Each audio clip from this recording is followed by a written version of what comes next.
के पदाधिकारी हैं उन सबों का बहुत बहुत मैं धन्यवाद करना चाहूँगी कि उन्होंने मुझे ये मौका दिया कि मैं आप सबों से हरियाणा में जेंडर को लेकर जो इश्यूज़ हैं उनके ऊपर बात की जाए।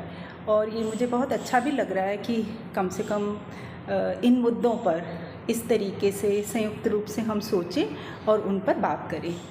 तो सबसे पहले साहिल और बाकी सब मेरे स्टूडेंट्स जो भूगोल विभाग के हैं और बाकी यूनिवर्सिटी के हैं, उन सबों को मैं ये बताना चाहती हूँ या जो बातें मैं आपसे साझा करना चाहती हूँ, ये काफ़ी चीज़ें हम जो रिसर्च करते हैं उनसे निकल कर आई हैं और आप इन सब चीज़ों से बहुत अच्छे से रिलेट कर पाएंगे अपने आप को।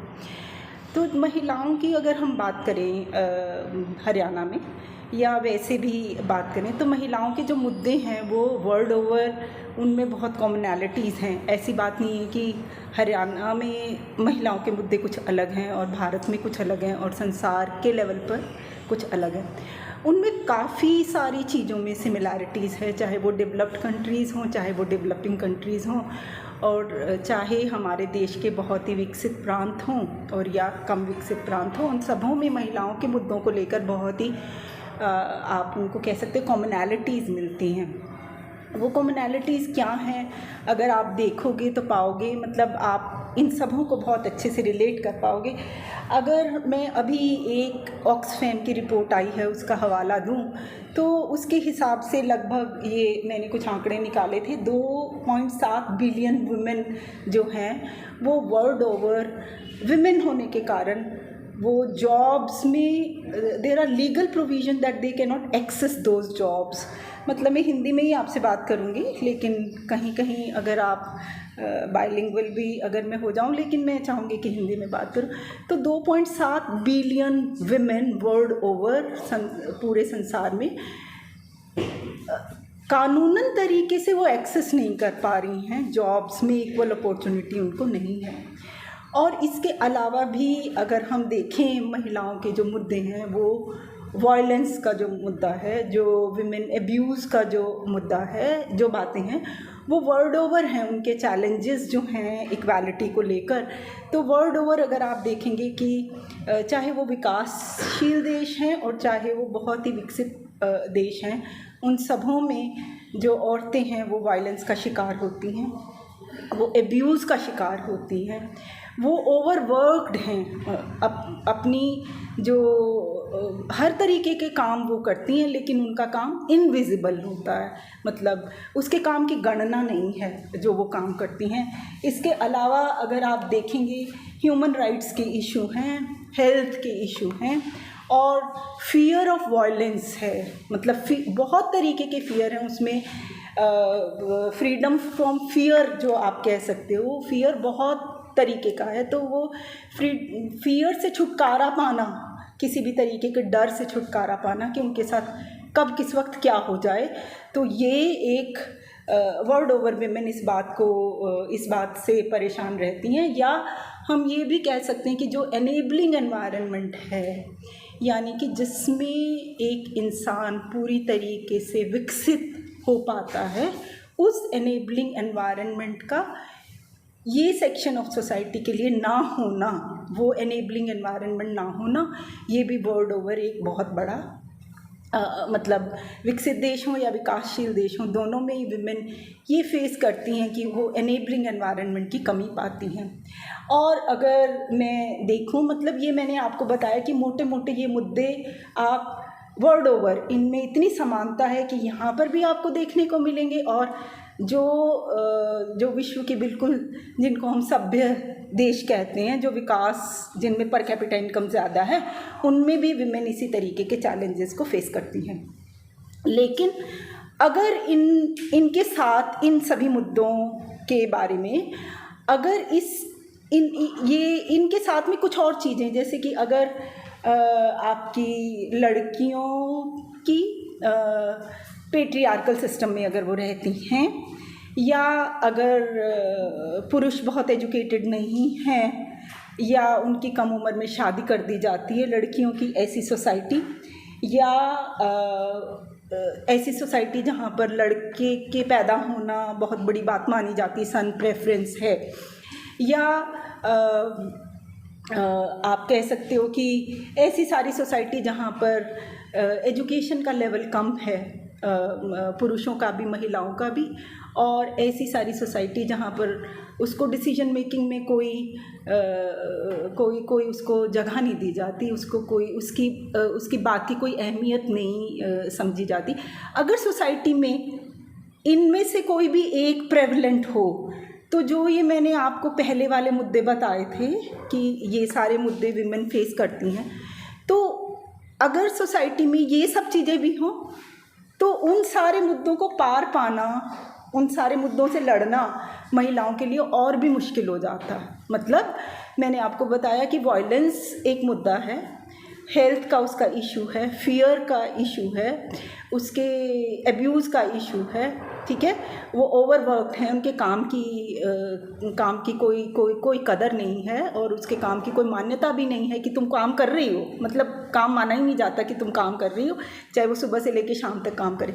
लेकिन इसके साथ अगर सोसाइटी आपकी पेट्रियार्कल है, सोसाइटी में अगर सन प्रेफरेंस है, सोसाइटी अगर अनएजुकेटेड है, सोसाइटी में अगर महिलाओं की जल्दी शादी कर दी जाती है, मतलब ये सोचा जाता है, तो वो इक्वालिटी के चैलेंज उसके बढ़ जाते हैं ऐसी सोसाइटी में। लेकिन अगर ये सारे ही कॉम्बिनेशन मौजूद हों जिस सोसाइटी में, जैसे कि हमारी हरियाणा की सोसाइटी है, उसमें सन प्रेफरेंस भी है, उसमें women are over worked also, उसमें आपकी एज एट मैरिज भी लोअर है, उसमें डिसीजन मेकिंग प्रोसेस में भी उसको कोई मान्यता नहीं दी जाती, उसको डिसीजन मेकिंग प्रोसेस, शादी अपनी मर्ज़ी से नहीं कर सकती, पढ़ अपनी मर्ज़ी से नहीं सकती, काम उसको करना ही है, डोमेस्टिक एक्टिविटीज़ में उसको रहना ही है, डिवीज़न ऑफ लेबर है, पूरा जेंडर्ड है हमारे यहाँ पर काम। तो ऐसी वाली सोसाइटी में जिसमें कॉम्बिनेशन में ये फैक्टर्स मौजूद होते हैं, या ऐसी सोसाइटी जिसमें ये सारे ही फैक्टर्स मौजूद हैं, तो उसमें महिलाओं के बराबरी के जो ऑप्शंस हैं या बराबरी के जो चैलेंजेस हैं वो और भी ज़्यादा मुश्किल हैं, और भी ज़्यादा तीखे हैं, उसको कह सकते हैं। मतलब वो इन सारी चीज़ों के साथ पाठ पाना और भी ज़्यादा मुश्किल हो जाता है। तो हमारी सोसाइटी में मैं यही कहना चाहती थी कि हरियाणा एक ऐसी सोसाइटी है जहाँ पर इकोनॉमिकली स्टेट ऐसी है कि बहुत डेवलप्ड स्टेट है हमारी। पर कैपिटा इनकम अगर आप देखोगे तो महाराष्ट्र के बाद में हरियाणा का ही नंबर आता है। पहले पंजाब का नंबर आता था, लेकिन अब हरियाणा पहले दूसरे नंबर पर ही रहता है, महाराष्ट्र पहले पर रहता है तो हरियाणा दूसरे पर। लेकिन इतना इकोनॉमिकली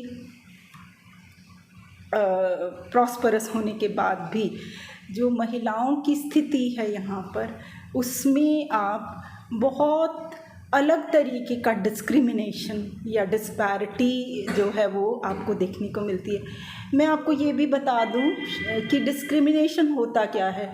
डिस्क्रिमिनेशन बेसिकली हम ऐसी सिचुएशन को कह सकते हैं जिसमें आइडेंटिकल कैपेबिलिटीज़ होते हुए, मतलब अगर मेन की और विमेन की कैपेबिलिटीज़ को, उसके एंडोमेंट्स को अगर आप देखें वो एक समान है, लेकिन उसके बावजूद भी वो सब नहीं कर सकती जो एक लड़का कर सकता है। इसको हम डिस्क्रिमिनेशन कहते हैं, यानी कि उसके लिए फील्ड लेवल नहीं है। समझ गए ना कि मतलब डिस्क्रिमिनेशन और डिस्पैरिटी में अंतर है। मतलब डिस्पैरिटी हो सकती है, कोई इतना पढ़ जाए और कोई इतना कम पढ़े, या कोई इतना लंबा हो गया और इतना छोटा हो, लेकिन दोनों की अगर कैपेबिलिटीज़ को देखा जाए और कैपेबिलिटीज़ को जब ट्रांसफॉर्म किया जाए किसी और चीज़ में, अचीवमेंट में, तो वो कुछ भी इस तरीके का अचीव नहीं कर पाती। वो क्यों नहीं अचीव कर पाती? वो बिल्कुल वो सक्षम है वो सब कर पाने में। उसके बाद में अगर वो नहीं कर पाती और किन कारणों से नहीं कर पाती, उसको हम डिस्क्रिमिनेशन यहाँ पर कह रहे हैं। तो मैं ये आपको बताना चाहती हूँ कि वो सर्कमस्टांसेस जो हरियाणा में प्रेजेंट हैं वो बहुत ही डिस्क्वाइटिंग हैं, बहुत बेचैन कर देने वाले हैं, जिनके कारण और मतलब महिलाओं की बराबरी जो हमारे समाज में नहीं हो पा रही है, या जो हमें इतनी चैलेंजिंग लग रही है। तो बेसिकली 7-8 मुद्दे जो हरियाणा के कॉन्टेक्स्ट में हम एनलिस्ट कर पाए, जो हम पढ़ाई लिखाई के साथ, जिनको बिल्कुल हम क्वांटिटेटिव डेटा के साथ में जिसको हम दिखा सकते हैं, जो बिल्कुल सीधे सीधे नज़र आते। ये नहीं कि वो मेरी परसेप्शन है ऐसी, वो कोई भी जैसे 2 + 2 4 होगा ना, तो वो बिल्कुल 2 + 2 चाहे आप करोगे चाहे मैं करूँगी, वो इतना ऑब्जेक्टिवली आप उसको देख सकते हैं। तो ऐसे ही इन मुद्दों को मैंने कुछ को लिस्ट किया है जो हैं। वो सबसे पहला जो मुद्दा आप समझ सकते हैं हरियाणा में, या जो इनडायरेक्टली आपको दिखाई देता है, वो उसकी एग्जिस्टेंस का ही है। मतलब इसको बड़े सीधे से आप देख सकते हैं। अगर आप दोनों का नंबर देख लें, मेन का और वीमेन का, जिसको हम सेक्स रेशियो कहते हैं, है ना, तो वो उसमें ही आपका दिखता है। तो आप कहोगे कि मतलब ये कैसे, सेक्स रेशियो तो सब जगह पर आपका काफ़ी सारी जगह पर कम है, लेकिन एक साइंटिफिक ट्रूथ है ये आपकी, कि ये सारे लोग जानते भी हैं जो पॉपुलेशन को पढ़ते हैं, ज्योग्राफी को पढ़ते हैं, ये सारे बच्चे वैसे भी जानते हैं, और बाकी समाज में भी आप लोग जानते हैं कि मेन और विमेन का जो बर्थ है, बॉय और गर्ल का, सॉरी मेन और विमेन भी नहीं, बॉय और गर्ल का, ये अगर आप एक बहुत लंबा चौड़ा एम्पिरिकल डेटा लें, और साइंटिफिकली प्रूवन भी है ये 0.499 और 0.501 कुछ इस तरीके का। मेरे कहने का ये मतलब कि probability of being a boy born is a little higher than a girl child, लेकिन प्रोबेबिलिटी, आप कहोगे तो भगवान ने ही कर दिया गड़बड़, तो फिर इतना चीखा चिल्ली क्यों कर रहे हो। वो प्रोबेबिलिटी जो है ना, वो ये बहुत माइनर सी प्रोबेबिलिटी 0.5 मैंने बताया आपको, 0.1 और उधर 0.5499, मतलब बेबी बॉय का बर्थ ज़्यादा होगा।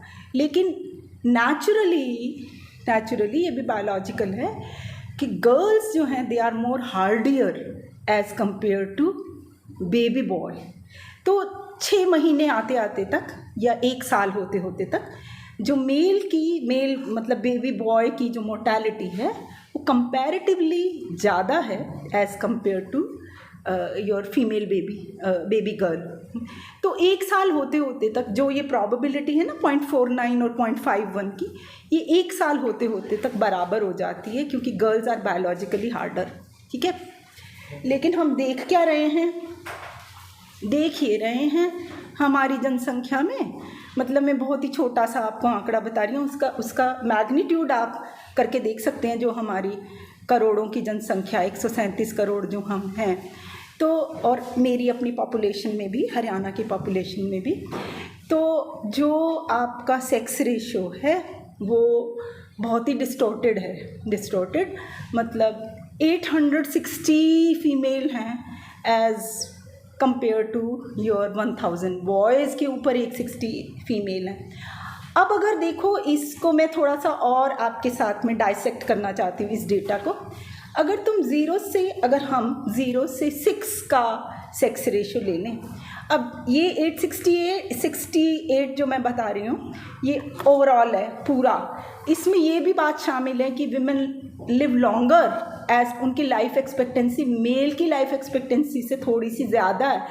विमेन की अगर 68 ईयर है ना, तो विमेन की 70 ईयर्स है, 72 ईयर्स भी है विमेन की लाइफ एक्सपेक्टेंसी ज़्यादा। तो वो लाइफ एक्सपेक्टेंसी को अगर मैं लूँ पूरा एज ग्रुप में ले लूँ, आज से लेके और आखिर तक का पूरा एज ग्रुप, पूरी पॉपुलेशन का, तब हरियाणा में 868 है। अगर मैं वो जुवेनाइल सेक्स रेशियो देखूँ ना, 0 से 6 का ही केवल देखूँ, तो 0 से 6 में हरियाणा का एक भी डिस्ट्रिक्ट ऐसा नहीं है जिसमें 900 से ऊपर, मेवात अकेला एक है, उसमें भी अभी डिस्टॉर्शन आना शुरू हो गया, जिसमें मेवात को केवल 1 मिनट के लिए मैं अलग छोड़ दूं तो 830 बल्कि मुझे कहना चाहिए 830 से ज़्यादा बढ़िया सेक्स रेशो, मतलब से बुरा ही है। 830 से भी कम लड़कियां हैं 1000 लड़कों पर 0 से 6 की उम्र में। अब ये तो करा नहीं है ना, नेचुरल तो नहीं है ये। जब ये नेचुरल नहीं है तो इसका क्या मतलब है? They are not given a chance to live, they are not given a chance to survive. तो उसकी अपनी एग्जिस्टेंस ही पूरी की पूरी खतरे में है। आप मतलब ये कितना, आप ये कितनी बड़ी समस्या है अपने आप में कि आपने विमेन के लिए, वो लड़की के लिए वो इनेबलिंग एनवायरनमेंट ही नहीं रखा कि जिसमें वो पैदा ही हो जाए। मतलब बाद की बातें तो बाद की हैं, आपने बोला तेरी ज़रूरत ही नहीं है मुझे समाज में, मतलब तेरी ज़रूरत ही नहीं है, तेरे बिना ही हम अच्छे हैं। मतलब एक ऐसा समाज जो ये सोचता है कि तेरी हमें ज़रूरत ही नहीं है, तू पैदा ही मत हो। तो ये अपने आप में इतना भयानक है। जब ये इतना भयानक है, और ऐसा नहीं है कि over a period of time, मतलब अभी आप अखबार भरे रहते पूरे, यहाँ पे चाइल्ड सेक्स रेशो सुधर गया और यहाँ इतना हो गया। ये जो सुधार है ना, ये एक गांव के जो कि आपने 6 महीने का डेटा देख लिया, you need to look it into totality. जब हम पूरी पॉपुलेशन में उसको देखते हैं, लाइफ एक्सपेक्टेंसी बढ़ जाने के बाद बच्चों की जो डेथ होती थी पहले, उस डेथ में इन्फेंट मोर्टालिटी रेट में सुधार होने के बावजूद भी आपका जो जुवेनाइल सेक्स रेशो है वो डिस्ट्रिक्ट के लेवल पर, वो स्टेट के लेवल पर बहुत सुधरा हुआ नज़र नहीं आता। ये एक बड़ा सवाल है जिस पे हम सबों को मिलकर बार बार बात करने की ज़रूरत है। क्यों बात करने की ज़रूरत है?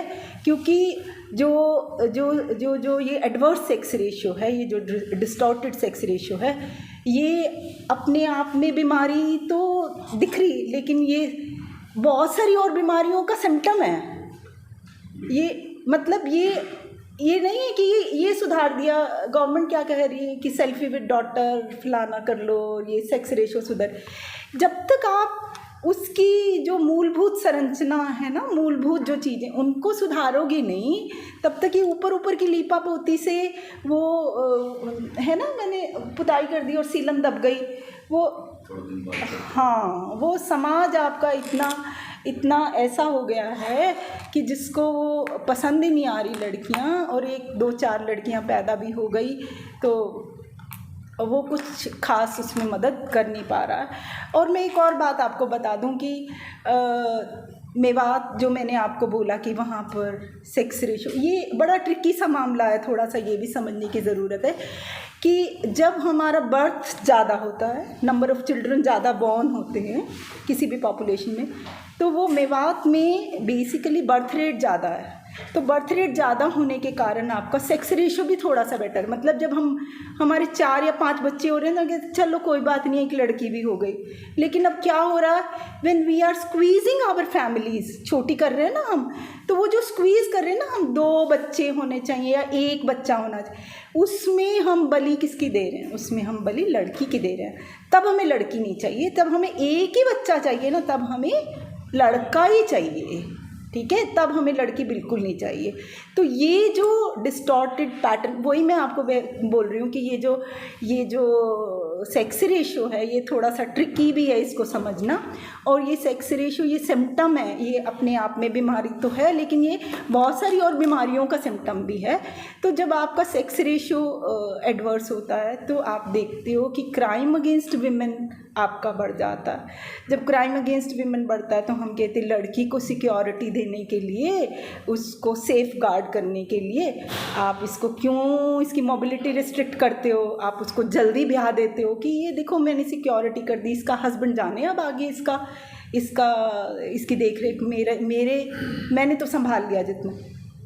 आप क्या करते हो, उसकी मोबिलिटी रिस्ट्रिक्ट करते हो, आप उसकी जल्दी शादी करते हो। जब आप उसकी जल्दी शादी करते हो तो आप उसकी बहुत सारी इंसुलैरिटीज़ को कॉम्प्रोमाइज़ करते हो, आप उसकी हेल्थ को कॉम्प्रोमाइज़ करते हो, आप उसको स्कूल जल्दी छुड़वा लेते हो, आप उसके ऊपर बिना कहीं जो जिम्मेवारियां हैं, जो जो हेल्थ से रिलेटेड भी, जो उसकी रिप्रोडक्टिव चीज़ों से रिलेटेड है, उसमें आप उसको धकेल देते हो। छोटे बच्चों को, बच्चियों को आप वहाँ धकेल रहे हो। आप उसका अपना जो पूरा स्कूल से उठा ही लोगे जब आप उसकी शादी कर दोगे। तो उसकी जो कैपेबिलिटीज़ वहाँ पर डेवलप होने वाली थी, आपने वो ख़त्म कर दी। वो जो स्कूल में जाके कुछ चीज़ें बिना कहे ही समझने वाली थी, अपनी क्लीनलीनेस के लिए, बहुत सारी और सारी चीज़ें जो समझने वाली थी जब वो स्कूल जा रही थी, उसका मानसिक विकास, उसका फिज़िकल विकास जिस तरीके से होने वाला था, आपने वो कॉम्प्रोमाइज़ कर लिया। आपने उसके ऊपर घर का बोझ डाल दिया इतनी कच्ची उम्र में, मतलब गृहस्थी का बोझ डाल दिया। गृहस्थी का मतलब सारे तरीके का बोझ आपने उसको रिस्पॉन्सिबल बना दिया इतनी कच्ची उम्र में। वो उम्र जब उसकी खुद के डेवलप होने की है, तब आपने उसको इतनी सारी चीज़ों में फंसा दिया। ठीक है, तो ये जो एक चीज़ जिसकी मैं आपसे बात कर रही हूँ, ये बहुत सारी और चीज़ों को साथ में लेकर चलती है। तो ये एक समस्या है जिसको, जो हरियाणा के केस में बहुत ज़्यादा डिस्क्वाइटिंग लगती है और बहुत मतलब बेसिकली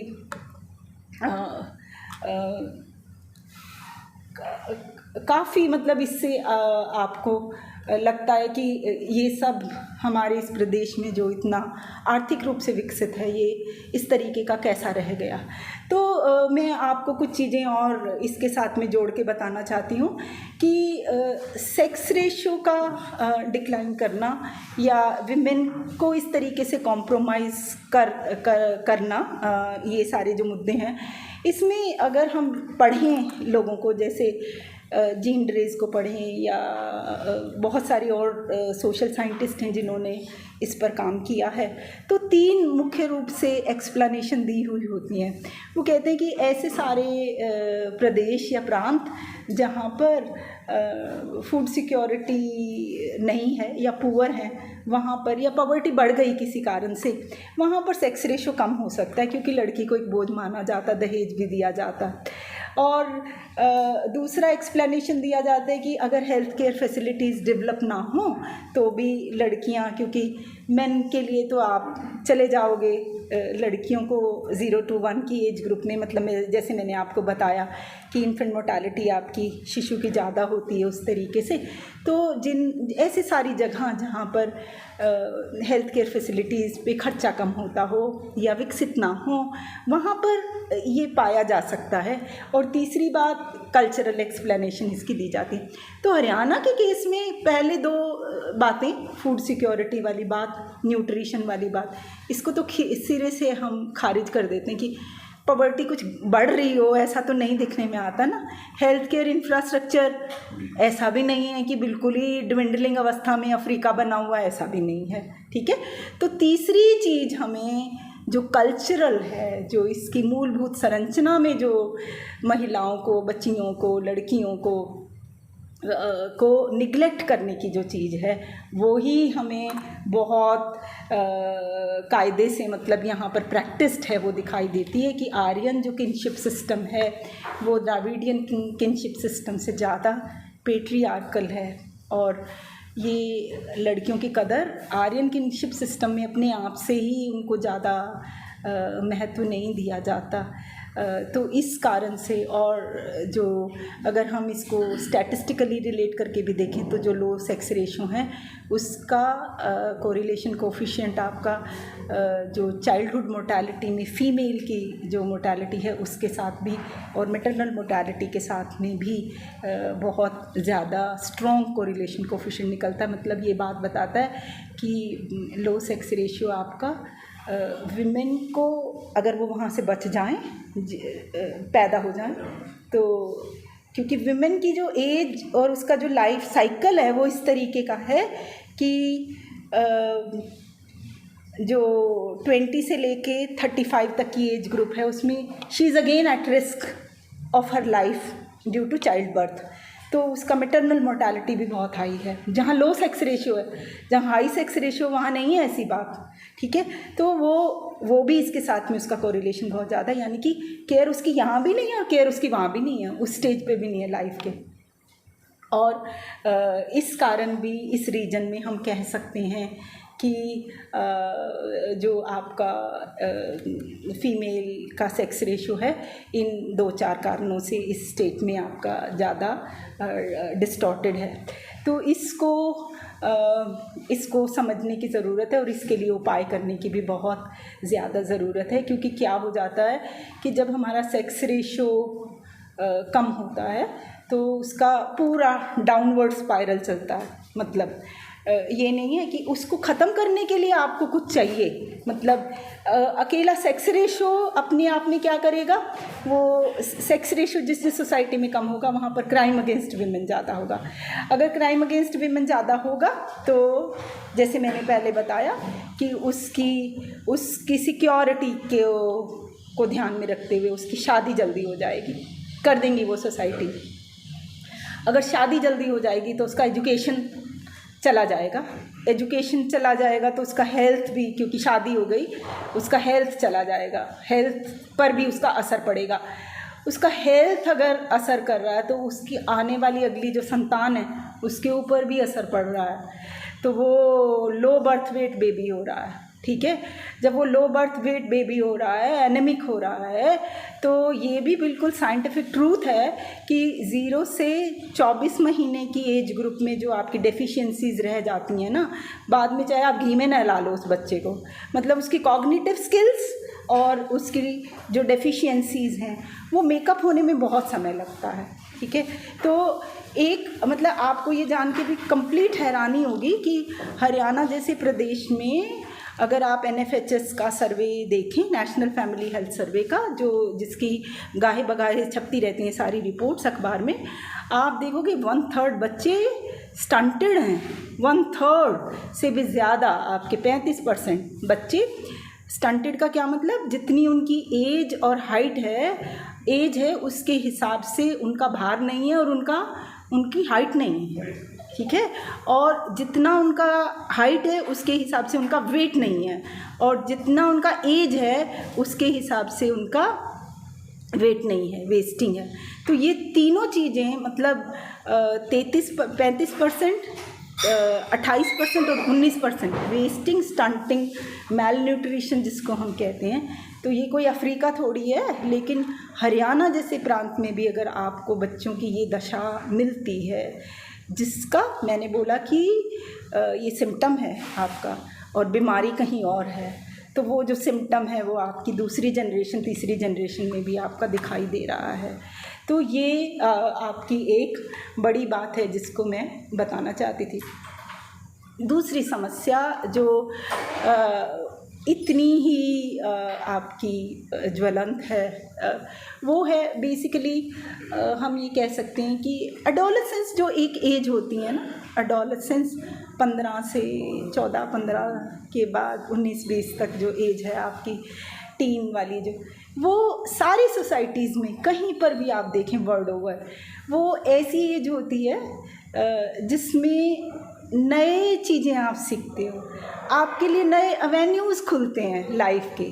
आपको अपने करियर में क्या बनना है, आप क्या सीखना चाहते हो, आप खिलाड़ी बनना चाहते हो, आप इंजीनियर बनना चाहते हो, डॉक्टर बनना चाहते हो, आप गायक बनना चाहते हो, कुछ भी बनना चाहते हो। ये एडोलेसेंट है जो आपकी जो कैपेबिलिटीज़ हैं उनको निखारने का स्टेज होता है।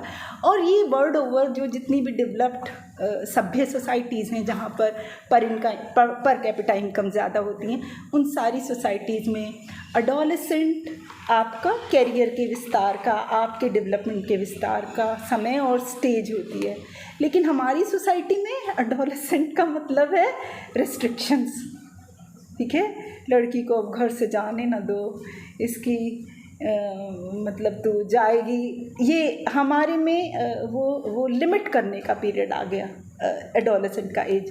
तो मतलब क्लोजिंग डाउन ऑफ अपॉर्चुनिटीज़ है। This is the age of responsibilities in my society. In patriarchal society. ये तो सही बात है कि आजकल जो हैं लड़कियां थोड़ा सा ज़्यादा पढ़ रही हैं।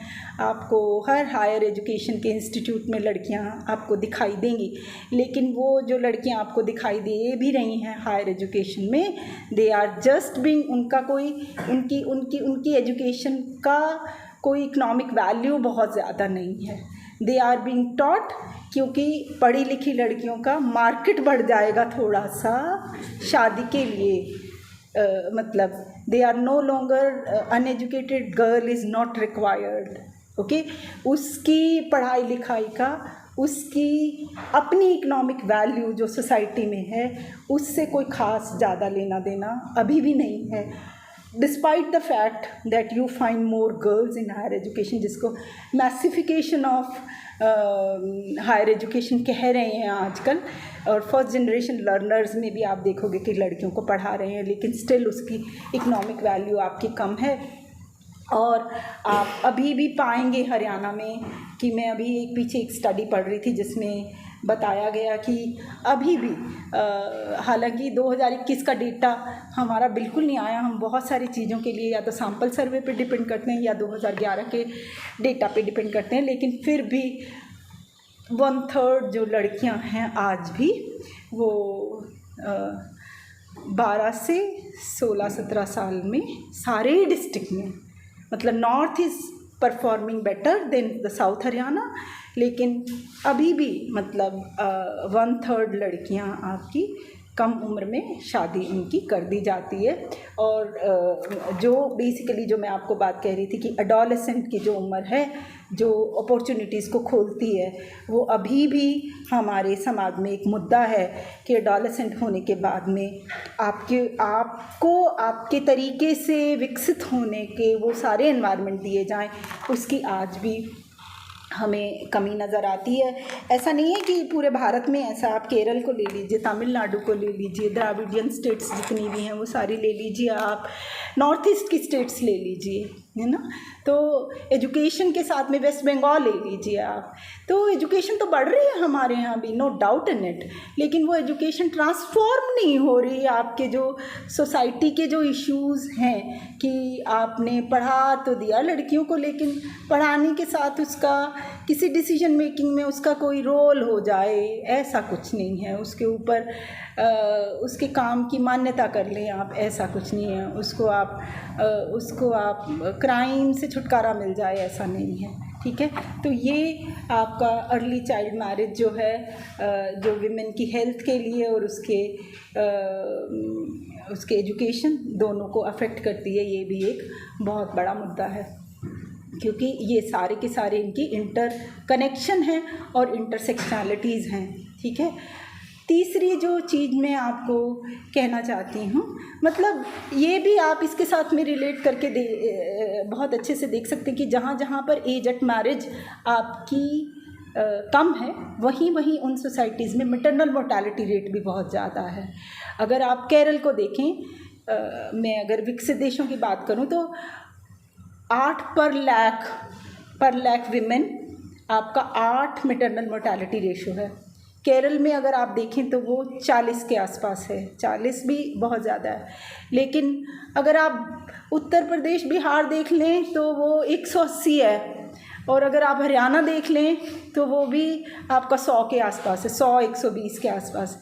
तो अगर केरल कर सकता है, अगर हम पर कैपिटा इनकम की बात करें तो मैं अपने आप को यूरोप के किसी कंट्री से रिलेट कर लेती हूँ फटाफट कि हरियाणा में इतनी इनकम, लेकिन बाकी जो सारे इंडिकेटर हैं उसमें तो आप नहीं करते हो ना। तो उसमें आप कह रहे हो कि 160 है, अफ्रीका के आसपास जा रहे हो आप।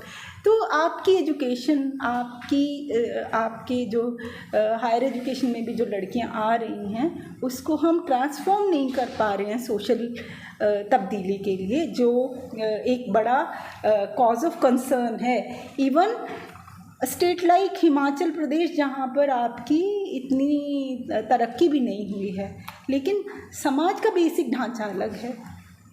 तो आपको एजुकेशन के साथ में समाज में भी उन चीज़ों को लाने की ज़रूरत है जिसमें लड़कियों की मूलभूत जो आवश्यकताएं हैं, लड़कियों का जो एनेबलिंग एनवायरनमेंट है, उसको हम किसी तरीके से हिट कर पाएँ, ताकि ये समाज उनके रहने के लिए थोड़ा सा ज़्यादा सुंदर बन जाए। ठीक है। तो तीसरी मैं आपसे बात करना चाहूँगी एजुकेशन की भी। हालांकि ये बात सही है कि एजुकेशन, अगर आप मेरी दादी के टाइम का देखें और फिर मेरी माँ के समय का देखें और फिर मेरा देखें, तो एजुकेशन बढ़ रही है।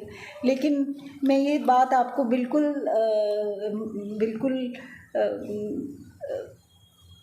क्या कह सकती हो कि अथॉरिटी से कह सकती हूँ कि जब भी हम बात करते हैं, या मेरे स्टूडेंट्स भी कितने सारे बैठे हुए हैं, जब जाते हैं और गांव में या शहर में बात करते हैं, तो ये जो कंसर्न है ना, जब हम विमेन से बात करते हैं, तो वो एक टीस जो है ना, अगर मेरे को पढ़ा देते ना 2 साल और, मतलब ये टीस जाती नहीं है। और आपको गाहे बगाहे आप किसी विमेन से बात करके देख लीजिए, वो कहेगी मेरी एजुकेशन छुड़वा दी थी, नहीं तो मैं ये कर लेती।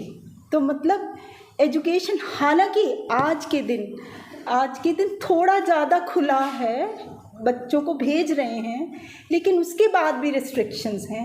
और एजुकेशन तक उनकी पहुंच, हायर एजुकेशन में पहुंच, मतलब the girls which who are sitting here, they are definitely they are more fortunate, क्योंकि बहुत सारी लड़कियां, तुम ही तो नहीं हो ना पूरे, तुम अपने आसपास भी देखोगे तो तुम पाओगे कि 6 घरों में मैं अकेली पढ़ने के लिए आई।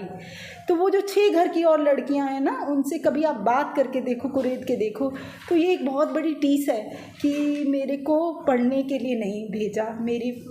और इंटरजेनरेशनल अगर आप देख लें तो वो टीस आपको बहुत ज़्यादा मिलेगी।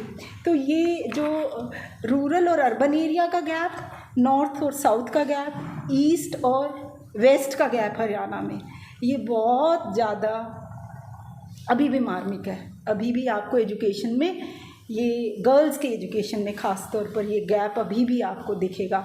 मतलब साउथ हरियाणा में लड़कियां रेवाड़ी महेंद्रगढ़ में पढ़ रही हैं, लेकिन वो आप देखोगे इनवेरिएबली उन घरों की लड़कियां जिनके फादर या तो फौज में हैं, क्योंकि they could foresee the benefits of education for their girls army में, उस तरीके से। तो वो सारी चीज़ें जो हैं आपकी, वो अभी भी हरियाणा के केस में अभी भी एक मुद्दा है। जो गैप है ना जेंडर का, एजुकेशन में रूरल का और अर्बन का, और जो नॉर्थ का और साउथ का, वो थोड़ा सा चिंताजनक है, जिस पर हमें सोचने की ज़रूरत है। और इसके साथ ये भी सोचने की ज़रूरत है कि ये गैप क्यों नहीं मिट रहा। ये गैप इसलिए नहीं मिट रहा कि आज भी मेरी सोसाइटी में जो लेबर का डिवीज़न है ना, वो जेंडर के बेस पर है। मैं इसलिए नहीं पढ़ाता अपने बच्चे को, कहते तो पढ़ लिख के भी क्या ही कर लेगी, करना तो तूने ये रोटी बनानी है ना 4, है ना, बल्कि ज़्यादा पड़ जाएगी तो मानेगी भी नहीं तो उनकी बात, तूने बनानी तो रोटी है। ये तो जो जेंडर डिवीज़न ऑफ लेबर जो है ना, और जिसकी हम बिल्कुल कदर भी नहीं करते, जो वो इतना ओवरवर्क्ड है। तो ये जेंडर डिवीज़न ऑफ लेबर जो है एक कारण है। दूसरा कारण हाइपरगैमस मैरिज कहते हैं हम इसको।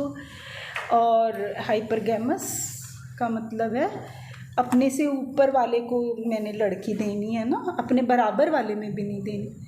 तो अगर मैंने अपने से ऊपर वाले में लड़की ब्याही तो मेरा सोसाइटी में बड़ा स्टेटस है, ठीक है। अपने से नीचे वाली में ब्याही तो क्या ही ब्याही मतलब टाइप। हाँ, तो जब फिर वो अपने से ऊपर वाले में देनी है तो फिर आपने जहेज़ भी बहुत देना, तो फिर कहोगे मैं इसकी एजुकेशन पे क्यों खर्च कर दूँ। समझ गए ना बात। नहीं, वो हाइपरगैमस मैरिज जो है ना सोसाइटी में, तो वो आप क्यों नहीं उसको लड़की को देते कि उसको थोड़ी सी चॉइसेस दो ना उस तरीके से आप। तो वो तुम्हारी शान पट्टी है ना उसमें कि मैंने अपनी बेटी को मिलियनेयर के घर ब्याया है। तो ये भी एक रोड़ा है उसको, उसकी एजुकेशन के अंदर जो गैप है ना रूरल अर्बन का। और तीसरा ये भी है कि मतलब यही बात की जहेज़ वाली भी, कि जब हमने उसकी शादी बड़े घर में करनी और इतना सारा दहेज देना है तो एजुकेशन मेरे लिए लायबिलिटी है। और लड़की को तो शादी करके दूसरे के घर जाना है ना, इसको पढ़ा भी लिखा भी दिया इतना सारा, तो कमाएगी दमाएगी तो दूसरे के घर को ही वो करेगी ना। मेरे घर में तो इसका कोई बेनिफिट आना नहीं, तो मैं लड़के के एजुकेशन पे ज़्यादा खर्च करूं, उसके लिए कैपिटेशन फ़ीस दे दूं क्योंकि ये तो मुझे संभालेगा।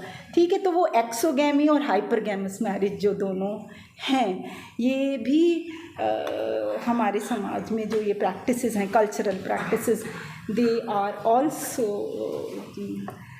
a big thing which need to be hit to in order to change the situation or in order to have the equality of women in our society. अगर मैं अगली बात करूं जो मैं वैसे पहले भी कह चुकी हूँ, हेल्थ जो है ना विमेन की, ये भी एक ह्यूमन राइट वाला इशू। और हेल्थ अपने आप में, मतलब तुम विमेन को, ये तो सही है वो क्या लगाया हमने हरियाणा में, कितनी सारी स्कीम लगाई है ना, जननी सुरक्षा और जच्चा बच्चा। तो विमेन की अपनी एक लाइफ साइकिल है ना, वो भी आदमी की तरह ही बीमार होती है जैसे लड़का बीमार होता है।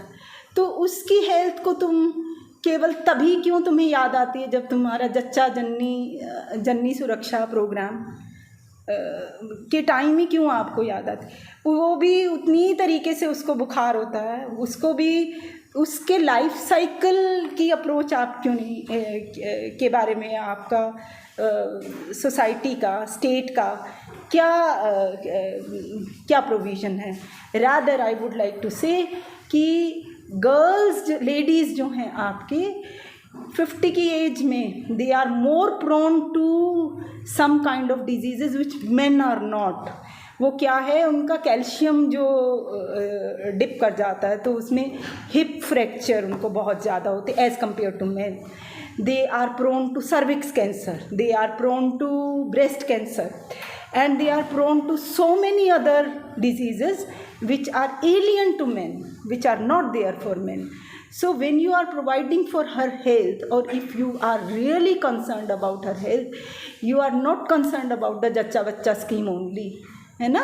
इम्यूनाइजेशन तो इसलिए हो गया ना क्योंकि लड़के को भी करा रहे हो, तो लड़की को कैसे छोड़ के चले जाओगे, तो लड़की को भी करा दो, चलो टारगेटेड है वो प्रोग्राम। क्योंकि पोलियो का जो वायरस है वो ये थोड़ी कि लड़की वाले से नहीं आएगा, तो आपने वहाँ कराया। लेकिन if you are really concerned about women and you are concerned about her health, then you need to approach a life cycle approach for girls also.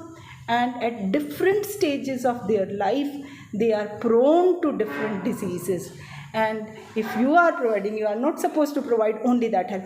I am not saying कि वो भी ना provide करो, वो तो आप करो ही करो provide, क्योंकि that is the stage which men cannot, and the women is supposed to bear the child. You provide maternity health services, but along with maternity health services, kindly make arrangement for all her diseases which are only prone to women. Okay, so you need to provide, you need to take care of those things also for women.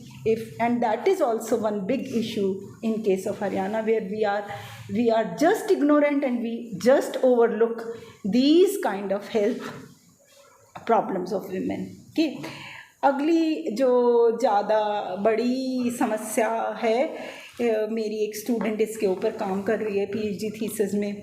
वो हम बहुत सारे societies में हम ये कहते हैं कि जो विमेन की इमेंसिपेशन है ना, वो आएगी जब वो इकोनॉमिकली इंडिपेंडेंट हो जाएगी, है ना।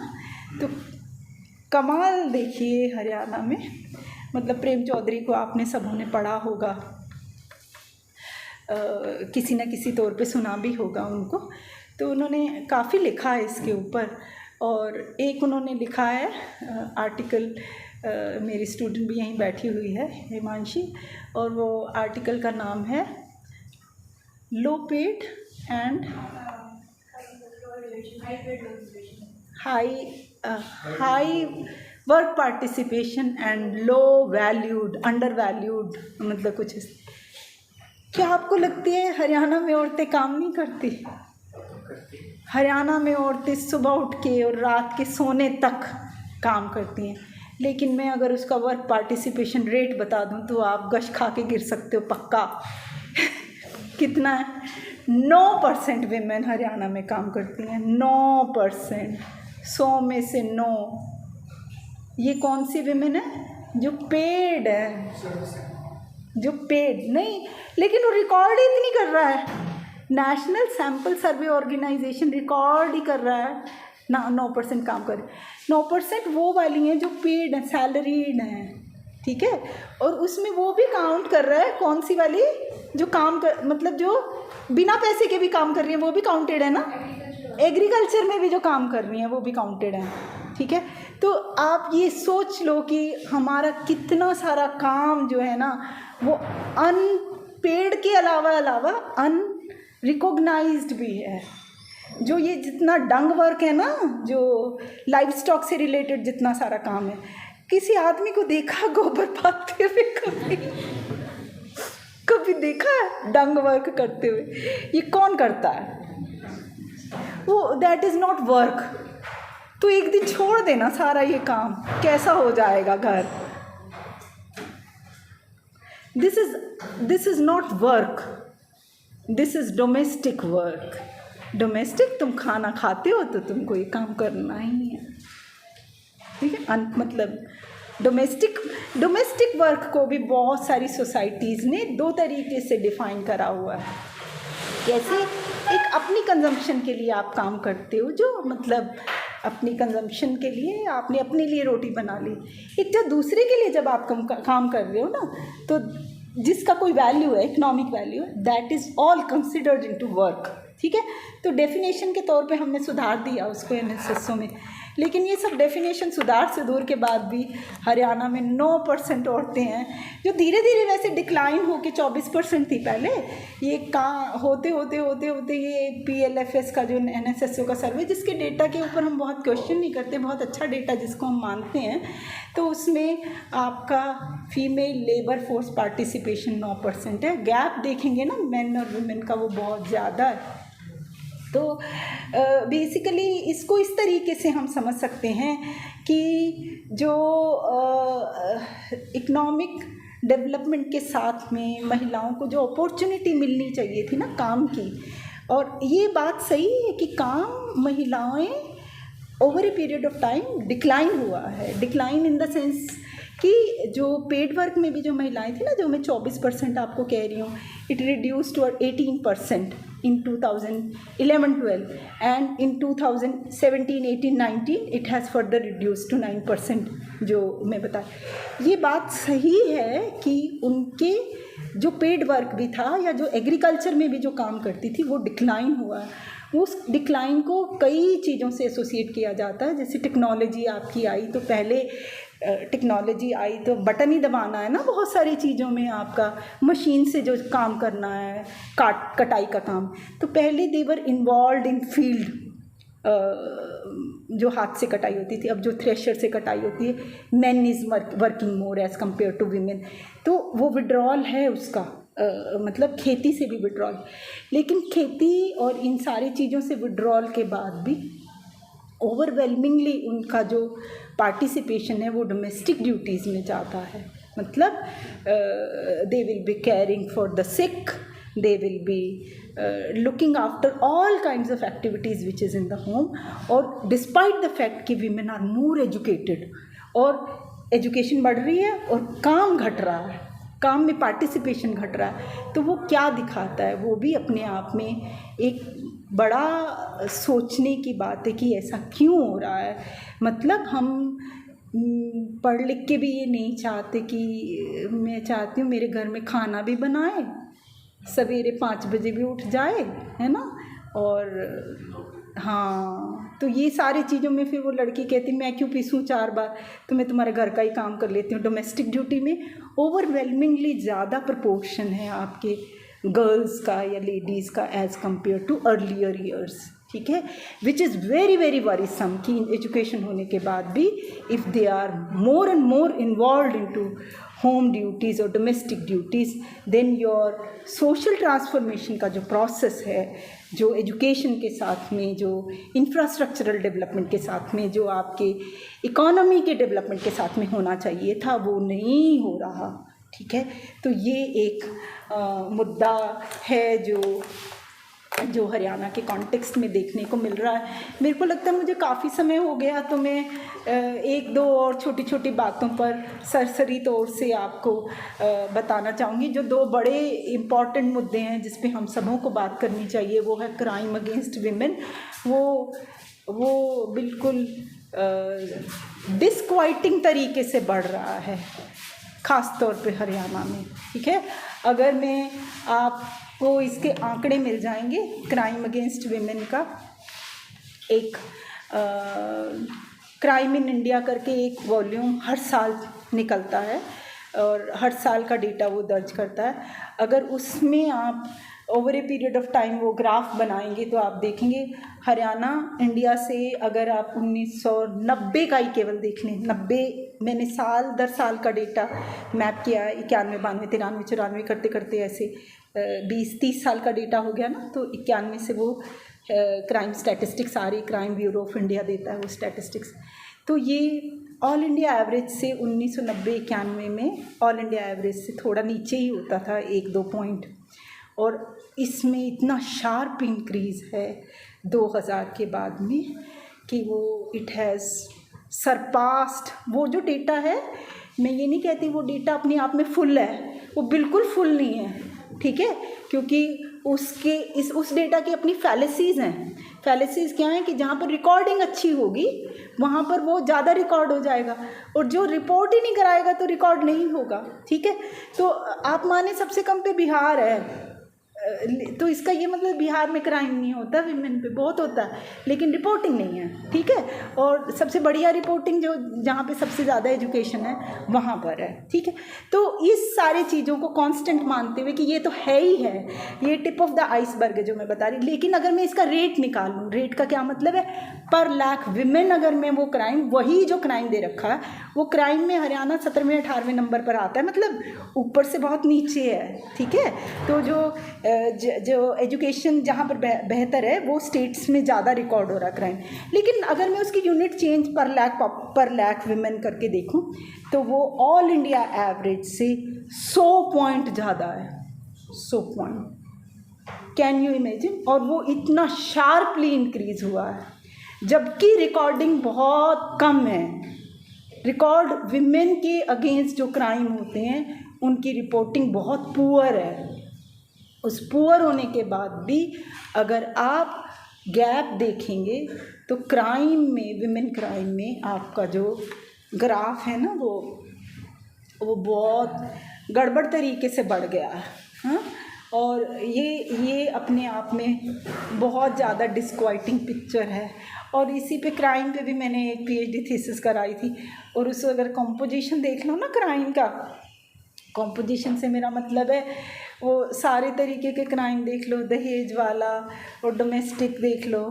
डोमेस्टिक जो वायलेंस है ना विमेन की, उसका प्रोपोर्शन सबसे ज़्यादा, ठीक है, मतलब 80% डोमेस्टिक ही वायलेंस होती है, डोमेस्टिक वायलेंस सबसे ज़्यादा। डोमेस्टिक का भी फिर कॉम्पोजिशन देख लोगे ना आप, तो उसमें मेरे पास ये अभी पता नहीं ये चलेगा कितनी देर चलेगा इसमें, लगता तो मैं आपको ये ग्राफ दिखाती। ये क्रूएलिटी बाय हस्बैंड है ना, वो सबसे ज़्यादा उसमें। तो ये जो घर में जो इंटीमेट पार्टनर है ना जो आपकी, तो वो मतलब हंसी भी आ रही है और गुस्सा भी आ रहा है और बहुत ख़राब भी लग रहा है, लेकिन वो क्योंकि देख देख के बहुत अजीब लग रहा है कि अच्छा तुम ही हो मतलब सबसे ज़्यादा वायलेंस करने वाले, जिस पे तुम सबसे ज़्यादा भरोसा होना चाहिए। तो वो जो cruelty bye husband and relatives जो है ना डोमेस्टिक वायलेंस में, वो पूरे क्राइम का 40, डोमेस्टिक वायलेंस का भी 40-50% ले लेती हैं। मतलब ये इतने सारे लड़के यहाँ पे बैठे हुए हैं ना, तो मुझे बहुत अच्छा लग रहा है कि विमेन के इश्यूज़ पर महिलाएं लड़कियां नहीं सुन रही, लड़के सुन रहे हैं। और मतलब इस बात को बहुत अच्छे से समझने की ज़रूरत है हमें। ये नहीं है कि वो इतना डिवीज़न जेंडर्ड है, लेबर का डिवीज़न की रोटी पसंद गरम नहीं है तो थाली ऐसे जा रही है, मतलब तूने रोटी गरम कैसे नहीं दी और एक चपाट आ रहा है सीधा, मतलब she is also a human being, how can one do such a thing to man to women, हैं। और तूने ये कपड़ा क्या पहन लिया, मतलब हमने जो थीसिस करी, जो मेरी साथ जो बच्ची ने करी, क्राइम वायलेंस पे जो थीसिस हुई, वायलेंस के जब हम ट्रिगर देख रहे थे ना, वो मतलब पेट्रियार्कल सिस्टम में आपके लड़के को जिस तरीके से हम पालते हैं ना, ये बहुत ख़तरनाक तरीका है हमारा, है ना। पढ़ के जाओगे ना तो भाई आया, ले भाई दूध ला दे, बोले बेबी आई, पढ़ के थोड़ा है तो दोनों बराबर ही आए हैं, थोड़ा सा चाहे वो गुंडागर्दी करके आ रहा ना बाहर से, क्लास लगा के भी नहीं आ रहा, वो क्लास लगा के भी आ रही है। I am not saying to that point exactly, but what I am trying to say is that कि ये सेंसिटाइज करने की ज़रूरत लड़कों को हमें बहुत ज़्यादा है कि वो तुम्हारे बराबर ही खड़ी हैं कहीं पे, तुमको ये जब हम खाना खा रहे हैं, हम घर का काम कर रहे हैं, वो तुम चलो उनसे करवा रहे हो, लेकिन उसके काम को रिकॉग्नाइज तो करो। और इतना जेंडर्ड जितना डिवीज़न ऑफ लेबर होगा उसमें उसकी वैल्यू उतना ही, और उसको आप डी वैल्यू कर रहे हो उसके काम को, तो you have been doing many bad things to her, bad things in the sense many ills are creeping up into the society. That is what I wanted to say.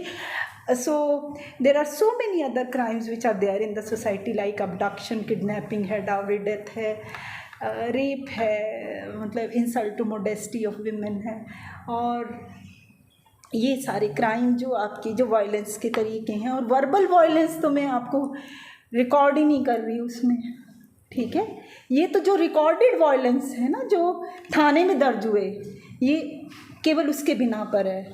तो जो रोज़मर्रा में होते हैं, जो बातचीत में होते हैं, जो हम मिसोजेनिस्ट हैं, हाँ, वो जो पंचायतें कराती हैं फैसले, है ना, तो कोई आपने देखा नहीं होगा कि कोई पंचायत आज तक मुझे बता दो कि ऐसे वाला फैसला दिया हो कि इसने अपनी बीवी को पीटा था, ले इसके ऊपर मैं फ़ाइन लगा देता हूँ। मतलब would you find any such thing? They are not recorded, they are accepted norms in the society. की लड़की है ना, एक थप्पड़ खा लिया, कोई बात नहीं है, मतलब दीज आर एक्सेप्टेड नॉर्म्स। वो तो अनएक्सेप्टेड तब होगा जब उसने उल्टा मार दिया उसको, तो वो ये एक्सेप्टेड कैसे नॉर्म बना? मतलब कि वो खा ही सकती है कि अगर रोटी गर्म है नहीं तो थाली फेंकने का उसको अधिकार है ही है, अगर उसने उसकी पसंद का कपड़ा नहीं पहना तो पिट जाने का अधिकार है, और अगर वो पूछ के गई नहीं अपनी मम्मी के घर या हर हेल्थ फैसिलिटी में तो भी थप्पड़ खा जाने का अधिकार है, तो भी सोसाइटी में मान्य है वो चीज़। मतलब तो जब तक ये सारी चीज़ों को हम वायलेंस की जहाँ पर बात है, तो इन सारी चीज़ों को ये सोसाइटल जो नॉर्म्स हमने जो बनाए हैं वायलेंस के, और इसके लिए बहुत बहुत डिस्क्वाइटिंग जो चीज़ें हैं वो सामने आती हैं आपके। Even national family health survey का हम डेटा देख रहे थे 17-18 का, मैं मेरी स्टूडेंट हम सब करते रहते हैं ये सब काम, तो आप मानेंगे नहीं कि 34% विमेन ने ये बोला कि 34% विमेन ने, कोई बात नहीं अगर हमने गलती मतलब कि मैंने अगर टाइम पे उसको खाना नहीं दिया और मैंने उसकी बात नहीं मानी तो कोई बात नहीं, थप्पड़ खा लिया, तो मतलब they have internalised this thing, so that in itself is a big thing which is a big challenge to teach them first कि you are an equal citizen of this nation, और दूसरी बात उसको भी उतना ही सेंसिटाइज करने की ज़रूरत है कि तुम ये सब करने के तुम्हें अधिकार नहीं है, ये सब करने का जो तुम करते चले आ रहे हो। तो ये कुछ चीज़ें थी जो मैं आपको कहना चाहती हूँ। इसके अलावा भी और इश्यूज़ हैं, लेकिन दो मोटी सी बातें और मैं आपको मेरे से रहा नहीं जा रहा कि मैं बिना बताए बैठ जाऊँ, तो मैं कहना चाहती हूँ कि सैनिटेशन जो है ना, ये तो सही है, स्वच्छ भारत अभियान तो खूब चला, लेकिन आज भी मतलब जो टॉयलेट फैसिलिटी है, जो सैनिटेशन है ना, इसका बॉन्ड जो है ना विमेन के अलावा विमेन जितना झेलती हैं ना उतना कोई और नहीं झेल सकता। मतलब तो वो जो मतलब सैनिटेशन स्कीम हमारे यहाँ पे ये नहीं है कि 2014 से चली है, it has been functional since 1996 में पहली बार सैनिटेशन एनएसएसओ के डेटा के बाद में सैनिटेशन पर स्कीम बनी। और मुझे याद है कि कांग्रेस की गवर्नमेंट में भी वो क्या दिए गए थे गांव, निर्मल गांव जिसमें ये सोलू माजरा हमारे यहाँ से थोड़ी सी दूर पर है। Solu Majra was declared as one of the निर्मल गांव। तो ये तो अभी स्टार्ट हुआ कि तो मोदी जी को थोड़ा आदत है ना वो स्कीम्स को उठाकर और उसको थोड़ा सा प्रचार ज़्यादा करने का। लेकिन ये अपने आप में विमेन के लिए अगर सैनिटेशन का प्रॉब्लम है, टॉयलेट घर में नहीं है, तो ये भी मतलब जब हम कहते हैं कि औरत हमारी इज्जत, और वैसे आपने उसके लिए बेसिक फैसिलिटी भी घर में अरेंज नहीं कर रखी, तो वो अपने आप में, क्योंकि सैनिटेशन बहुत सारी वाटर बाउंड डिजीज़ से, बहुत सारी विमेन रिलेटेड डिजीज़ से आपका कनेक्ट रखती है। क्योंकि you will be waiting for early hours and then you are waiting for the dim hours, darkness in the night. So you just consider if those basic facilities are not there in the village or in the household, then what impact it is having on women's health, समझ के। तो ये basic sanitation और ये सारी जो चीज़ें जिनको हम कह सकते हैं हाइजीन भी उसी से रिलेटेड है। सैनिटेशन नहीं होगा तो विमेन की अपनी हाइजीन कॉम्प्रोमाइज़ होगी, उसकी अपनी हेल्थ कॉम्प्रोमाइज़ होगी। तो ये सारी चीज़ें हमें बताती हैं कि जो ये इशू हैं। और इसके अलावा हालांकि हरियाणा में पंचायत पे 33% रिजर्वेशन तो है, लेकिन विमेन लीडरशिप में अभी भी थोड़ी सी कम विजिबल हैं। लेकिन ये इसमें तो मुझे एक आशा की किरण दिखती है। चलो कोई बात नहीं, आज उसका हस्बैंड पंच बना हुआ है उसके चुनने के बाद भी, लेकिन वो एक दिन ज़रूर आ जाएगा जिस दिन वो कहेगी तू बैठ, अब मैं ही। अभी तो है ना थोड़ा सा, चलो, but still women in leadership are less, but even if they are being given 30% reservation and their husband is doing the work, I still see a ray of hope in that. And our women has proved it in farmers agitation also कि they are not mere spectators. वो they claim their identity as farmers also, and they told कि मेरे को तुम घर में बिठा के नहीं रख सकते, मैं भी खेती ज़मींदारी इतनी ही करती हूँ और तेरी बात में लाके तेरी वॉइस को ज़्यादा एम्प्लीफाई कर सकती हूँ, अपने ही मुद्दों को मैं बहुत अच्छे तरीके से समझा सकती हूँ, तुम्हारे से भी ज़्यादा अच्छे तरीके से। तो ये तो हरियाणा की विमेन ने, पंजाब की विमेन ने दिखाया। लेकिन इसके बावजूद भी विमेन की जो एग्रीकल्चरल लेबरर में जो उसका जो प्रपोर्शन है वो अभी भी थोड़ा सा डिस्कम्फर्ट लेवल पर है। तो इन सारी बातों के साथ में मैं ये थोड़ी सी मैं अपनी ज्योग्राफी भी इसमें ज़रूर लाना चाहती हूँ कि स्पेस बहुत मैटर करता है। और अगर मैं बॉर्न हो जाती केरल में, और अगर मैं बॉर्न होती बिहार में, तो बिहार में अगर मैं बॉर्न होती तो बहुत अनलाइकली था कि मैं अपना कोई जन्मदिन मना पाती। अगर मना पाती तो कोई ज़रूरी नहीं है कि मैं स्कूल चली जाती, तो कोई भी ये ज़रूरी नहीं है कि मैं 13 साल से पहले ब्याह ही ना जाती। और क्या कहते हैं, मेरी सिचुएशन कैसी होती आप समझ लीजिए। लेकिन अगर मैं केरल में बॉर्न होती तो ये पक्की गारंटी है कि मैं बॉर्न हो जाती एक हॉस्पिटल में, और मैं स्कूल पक्का जाती, और मैं 25-24 साल तक की होने तक कोई मेरे से शादी की बात नहीं कर सकता था मेरी मर्ज़ी के बिना, और मैं अच्छी से एजुकेटेड होती। और जब मेरी शादी हो जाती तो ये भी पक्की बात है कि मेरा जो पहला बेबी है वो अस्पताल में ही पैदा होता, और वो भी पूरे तरीके से इम्यूनाइज होता। और हरियाणा इसमें कहाँ खड़ा है वो आप अपने आप देख लीजिए। Thank you so much.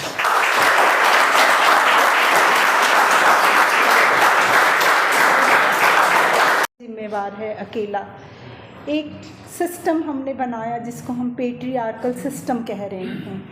बहुत सारी चीज़ें आप उस सिस्टम में, मतलब ये नहीं है कि मेल आपके लिए रिस्पॉन्सिबल है हर चीज़ के लिए।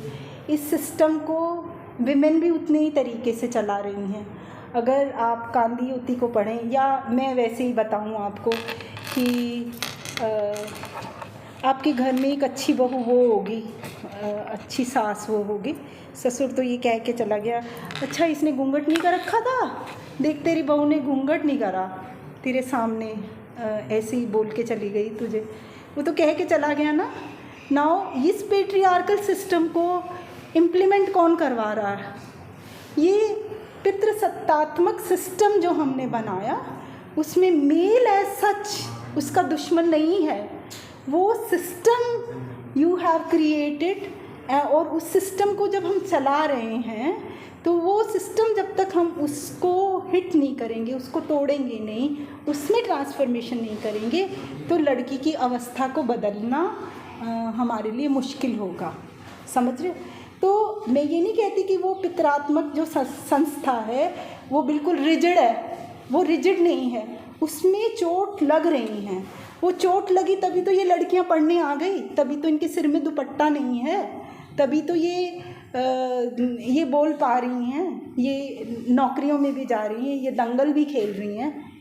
उस पर चोट है, लेकिन उस पर चोट उस तरीके की चोट नहीं है जो चोट ये इतने सारा डेवलपमेंट हो जाने के बाद, एजुकेशन हो जाने के बाद में इस पर्टिकुलर एरिया की विमेन को जो मिल जाना चाहिए था, और उसमें जो बदलाव है वो बदलाव की रफ्तार बहुत सुस्त है।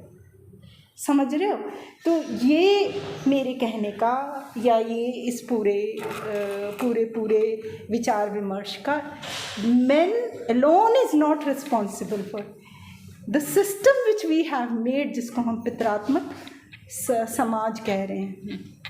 तो अगर आप एक ऐसा समाज बनाएं जहाँ पर लड़कियों की भी जो एबिलिटीज़ है वो उतनी निखर कर सामने आएँ, तो उसको और उसको दोनों को, जो मैंने बताया आपको, डिस्क्रिमिनेशन लेवल फील्ड नहीं है। लड़के और लड़की को उसकी भी कैपेबिलिटी मान लो उतनी ही है जितनी लड़के की है, लेकिन उसके साथ फिर भी ये है कि मान लो मुझे एम्प्लॉय करना, अभी एक रिपोर्ट आई है 2022 अक्टूबर में, इंडिया डिस्क्रिमिनेशन रिपोर्ट, उसमें आप डिस्क्रिमिनेशन विमेन के साथ जो है ना, वो बस इस तरीके की है कि जब मैं एम्प्लॉय कर रही हूँ किसी जेंडर, तो मैंने देखा कि लड़की ने भी अप्लाई करा और लड़के ने भी करा, तो मुझे लड़के को ही लेना है इसमें, ठीक है? वो देख के ही, जो जेंडर को देख के ही आपने जो मिसोजेनिस्टिक आपका जो बिहेवियर है वो we are talking about that. Got it? हाँ जी, हाँ, दोनों, कोई भी। That was a very nice talk, but the thing is, like, instead of talking about the problem, we should talk about the solutions. Like, first issue is like Haryana is very backward in terms of sex education on primary school level and university. Still, we are lagging behind in this one. Another thing is we don't see university is a very big body. It's a part of system. You are also a part of system. I hope there is a sanitary pad machine in your department. And all those things are there. Still, like, I don't see any women counseling cell there. So it is a big failure of university. So I don't know who is going to raise the voice against that, and who is going to educate. See, even women counseling cell is going to tell women, like, accept it, and like they are going to educate about family planning. All those things are there. But still, if we want to spread an awareness, like about men should accept, like, women are equal. मैं दे दूँ answer? मैं समझ गई हूँ आपकी बात, ठीक है। मैं आपकी बात को बहुत अच्छे से समझ गई। जब हम किसी चीज़ का सोल्यूशन देखते हैं तो हमें उनको प्रॉब्लम्स को भी बात करना पड़ेगा। प्रॉब्लम्स को बात करेंगे तो ही उसका सोल्यूशन निकलेगा। जहाँ तक यूनिवर्सिटी की बात है, ये बात आपकी सही है कि यूनिवर्सिटी के लेवल पर हमारे यहाँ पर एक gender sensitization, gender sensitization committee है, ये बिल्कुल सही, वो एक बॉडी है जो 2006 में बनी और उसमें जेंडर हैरेसमेंट सेल करके कुछ है। लेकिन मैं बिल्कुल 100% आपकी बात से एग्री करती हूँ कि अगर वहाँ पर कंप्लेंट होती होंगी तो वो ज़रूर मेन के फेवर में उनको कॉम्प्रोमाइज़ सॉल्यूशंस करे जाते होंगे। मतलब मैं उस बॉडी का पार्ट तो नहीं रही, लेकिन ये यूनिवर्सिटी भी आपके उसी तरीके के सिस्टम्स का ही एक रूप है। और मतलब जैसे आप बिल्कुल उसी तरीके से लगाइए कि मैं ये थोड़ी कह रही हूँ कि यूनिवर्सिटी आ जाने और पढ़ जाने से आप जेंडर सेंसिटिव हो गए, वो तो हो ही नहीं रहे हो, यही तो प्रॉब्लम है। तो इन प्रॉब्लम्स को बार बार जब तक आप बात नहीं करोगे तो आप इनका सोल्यूशन कैसे ढूंढोगे? जब बात प्रॉब्लम्स पे करोगे तो ऑब्वियसली सोल्यूशन भी आप उनका ढूंढ पाओगे। और सारे एजुकेशनल इंस्टीट्यूट्स में ऑफ कोर्स हमको आई एग्री टू इट कि सोल्यूशंस निकालने होंगे, लेकिन जब हम इन मुद्दों पे बात ही नहीं करेंगे तो हम सोल्यूशन कहाँ निकालेंगे? हाँ जी, वैसे अभी भैया कह रहे थे इस बारे में कि यूनिवर्सिटी इस मामले में बहुत पीछे है, लेकिन आई होप आपने स्कूलिंग की थी उस टाइम पे शायद इसके बारे में ज़्यादा डिस्कशन नहीं हो पाता था जो आज यहाँ पर हो रहा है। चीज़ें स्लो चल रही हैं, लेकिन ये भी तो नहीं है ना कि बिल्कुल भी नहीं हो रही हैं। नहीं, आई एम रियली हैप्पी। नहीं, that is okay, no cross talk please. Okay, I agree to certain things which are being said by both of you, but the thing is that we need to talk about the problem first. लेकिन जब हम problem की बात ही नहीं करेंगे, हम कहेंगे ये इशू ही नहीं है ना? तो हाँ, देयर शुड बी, हाँ सोल्यूशन, हाँ जो है ठीक कह रहे हो। जैसे जेंडर सेंसिटाइजेशन कमेटी है आपकी, जेंडर सेंसिटाइजेशन कमेटी है, मुझे पक्का पता है कि उसमें कंप्लेंट्स नहीं हो रही होंगी, अगर हो भी रही होंगी तो उनको हाँ उनको बहुत बिलो द कारपेट किया जाता होगा। लेकिन देयर आर यूनिवर्सिटीज़, लेकिन जैसे आपके जामिया में देख लीजिए, JNU में देख लो, आपका वो सेल कितना स्ट्रॉन्ग है, ठीक है। आई शुड कन्फेस इट, 2006 में ये जो gender sensitive gender harassment cell जो बना, this was on the pattern of JNU, and the registrar who has joined here, he called us. Somehow he was very sensitive to women's issue. He called few professors in the department, and then he was saying कि कुछ ऐसा है क्या? तो being one of them, तो we said कि यहाँ JNU में इस तरीके का कुछ बना, and then he was nice enough to ask us कि आप उस कमेटी के सारे कुछ जो भी हैं कमेटीज़ किस तरीके से फॉर्म करी हैं, आप उसका पढ़ के हमें बताइए, हम यहाँ पे लागू करना चाहते हैं। And he made that committee functional. बनाई तो ना वो कमेटी, अब वो काम नहीं कर रही है, उसको इम्प्लीमेंट नहीं करा रहे हैं, तो अब उसको आप क्या कर सकते हैं? अब तो वाइस चांसलर लगाते हुए वो नहीं सोच रहे कि ये पढ़ा लिखा बंदा लगा दें हम कि कैसा लगा दें। तो जब ऊपर से नीचे लेके सिस्टम ऐसा हो रहा है कि मरे हुओं को देखने जाना है तो आपने पहले हॉस्पिटल में रंग रोगन और टाइलें लगवानी है, तो ऊपर से लेके जब ऐसे हो रहा है तो नीचे वाले को क्या कहोगे जो झूठ बोलने में ही सोच रहा है कि मेरा गुणगान है?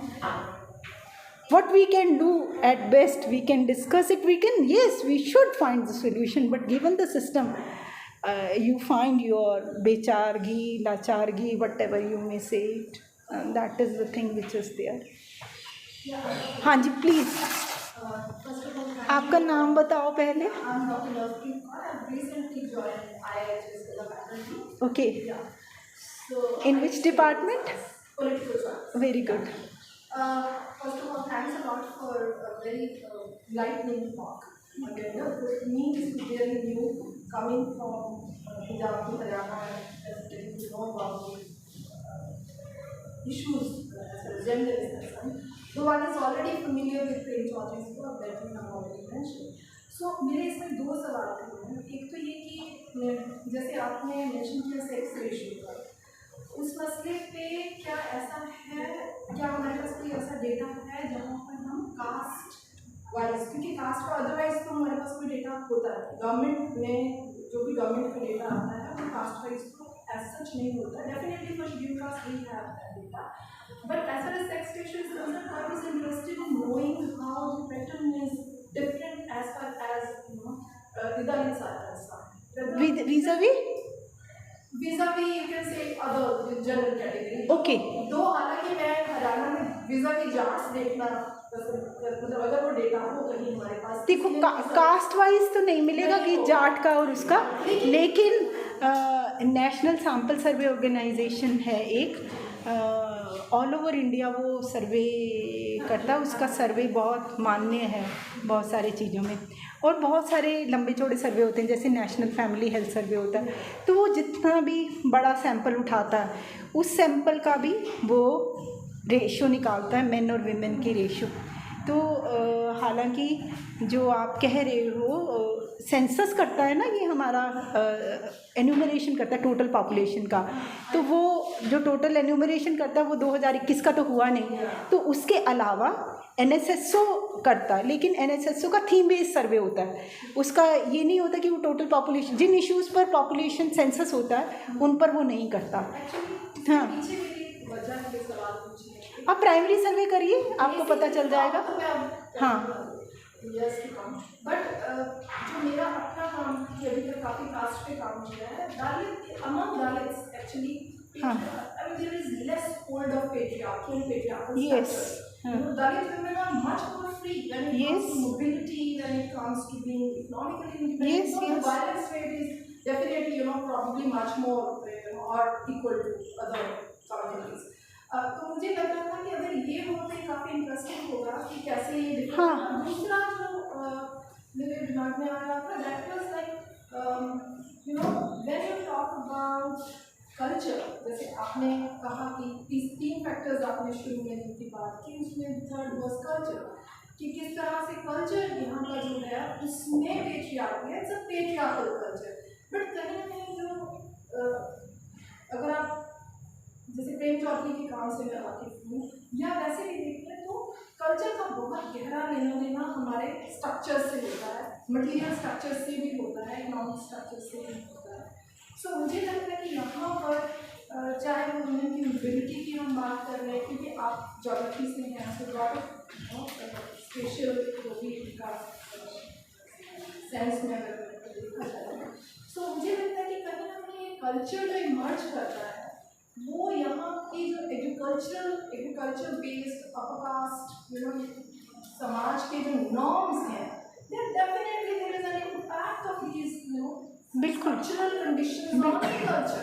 बिल्कुल। दैट्स व्हाट एंड थर्डली कुछ सालों पहले तक for people living out of Haryana we were really like for us Haryana was all about the honour killings.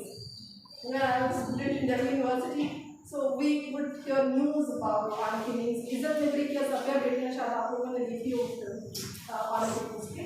अभी ये खबरों में आना बंद हो गया, बट इसका क्या आपको कोई जानकारी है किस तरह अभी सिचुएशन क्या है? नहीं, वो मैं 2-3 बातें आपकी बात पे ये कहना चाहूँगी। When you look at schedule caste और Dalits vis-a-vis upper caste, then you find yes there is a difference, but when you speak women as a group, okay, then you will find women as among sufferers of sufferers, okay. Even among Dalits you will find women are more sufferers. So we were talking in that sense. I'm not comparing from one particular section to another section that these women are better. Women in general, and they are the condition is deplorable, okay. So as far as you are talking about, yes, the culture, जो dominant culture है वो pageant culture है यहाँ की, और जो pageant culture जो जिसकी बात वेल्ड विमेन में करती हैं प्रेम चौधरी भी और अदरवाइज भी, तो that culture basically then you must be familiar with him and Srinivas, जो डोमिनेंट कल्चर होती है, डोमिनेंट क्लास की जो कल्चर होती है, तो एवरीबडी वो जो आपका संस्कृताइजेशन का प्रोसेस है तो दैट फॉलोज, ओके। कि अगर ये जी सर बंद करना 5:30 ओके नहीं अभी आती हूँ 5 बज गए। सो another thing I just wanted to wrap up what I said is that you were talking about honor killing.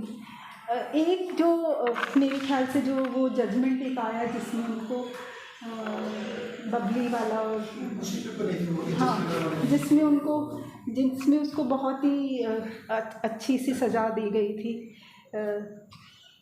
They were given life imprisonment और समथिंग. सरपंच और 3-4 लोग थे उसमें. नहीं, जिसमें they were given for this heinous crime, they were given exemplary punishment. So after that, basically these kangaroo courts will operate only when, or they keep on operating. अगर आप इसमें 2, 3, 4 जजमेंट एग्जाम्पलरी दे दो तो वो उस पर ब्रेक लगता है. आप मतलब, और अगर आप you are hand in gloves with, because are authorities are also like the, वो भी तो पितृसत्तात्मक सोच है ना आपकी, जुडिशरी की भी वैसी ही है. लेकिन अगर आप एग्जाम्पलरी देते हैं judgement, then there has to be and there is a break on those incident. तो हमारे केस में भी वो जो बबीता वाला हत्याकांड था उसमें एग्जाम्पलरी पनिशमेंट दी वो दैट लेडी जज, I am forgetting her name. So that has basically curtailed such events. I am not saying it is completely absent from the society, but it has curtailed to some extent. तो मतलब वो तो है, honour killing अभी भी होगी, लेकिन वो इतनी ओपन उस तरीके से आपके सामने नहीं आएंगी इतनी जल्दी, क्योंकि उसमें एग्जाम्पलरी पनिशमेंट हुआ. तो ये मेरा उस पर कहना. Thank you so much for chairperson is calling.